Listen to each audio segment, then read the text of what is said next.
আসসালামু আলাইকুম। তো গত ক্লাসে আমরা পড়িয়েছিলাম সেন্টেন্স। তো আজ পড়ব কাইন্ডস অফ সেন্টেন্স। আমরা পড়েছি সেন্টেন্স 5 প্রকার। প্রথমটি হলো অ্যাসার্টিভ সেন্টেন্স।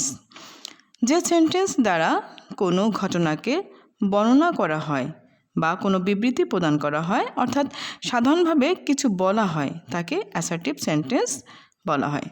যেমন my mother is a teacher, আমার মা একজন শিক্ষক।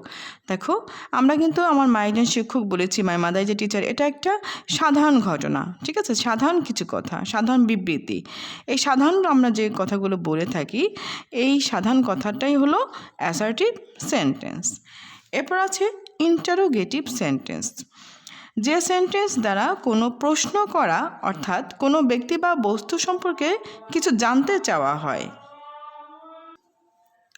তাকে ইন্টারোগেটিভ সেন্টেন্স বলা হয়।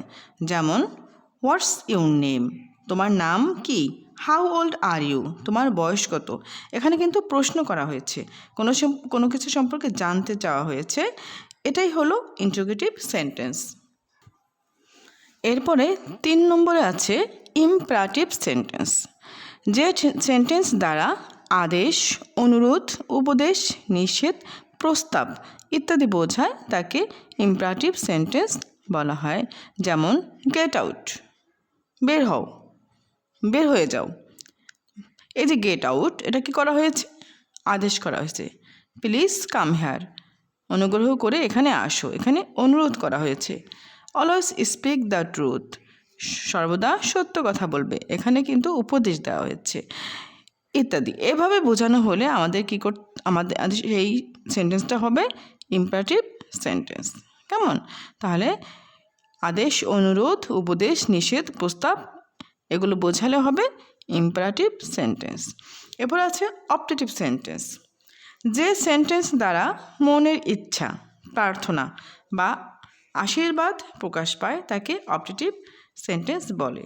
যেমন মে আল্লাহ ব্লেস ইউ, আল্লাহ তোমার মঙ্গল করুন। মে ইউ লিভ লং, তোমরা দীর্ঘজীবী হও। এই যে কি করা হলো, প্রার্থনা করা হয়েছে বা আশীর্বাদ করা হয়েছে। আর যদি মনের ইচ্ছা যে আমি আকাশ দিয়ে উড়তে চাই, আমি যদি পাখি হতাম, এই যদি মনের ইচ্ছা, এভাবে যদি কোনো ভাব প্রকাশ করে, সেটাই হলো অপটেটিভ সেন্টেন্স।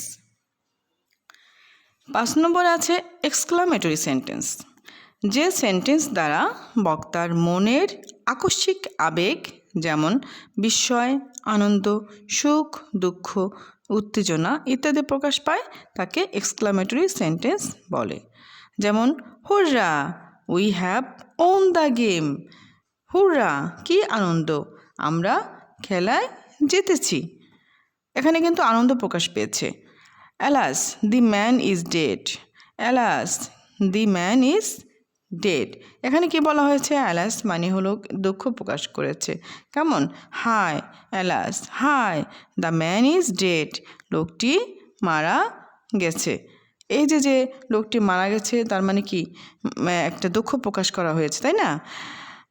এটা তারপরে হলো how happy you are, how happy you are, তুমি কত সুখী, তুমি কত সুখী, এখানে কিন্তু আবেগ প্রকাশ পেয়েছে, ঠিক আছে? এই যে এটা হলো এক্সক্লামেটরি সেন্টেন্স।